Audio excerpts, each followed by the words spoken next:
Hello students, welcome to our chemistry tips class.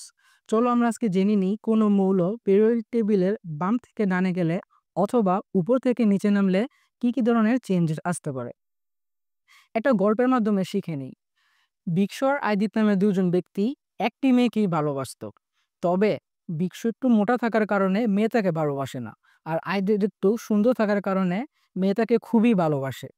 তবে এই কথা জেনে বিক্স আর আইদিত মারামারি করলো এবং আইদিতের দাঁত ভেঙে ফেললো।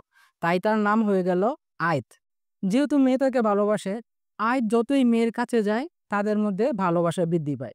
একই সাথে কোনো মৌলের আয়নিক মান বাম থেকে ডানে গেলে বৃদ্ধি পায়, ইলেকট্রন আসক্তি বাম থেকে ডানে গেলে বৃদ্ধি পায় এবং তড়িৎ ঋণাত্মকতাও বাম থেকে ডানে গেলে বৃদ্ধি পায়।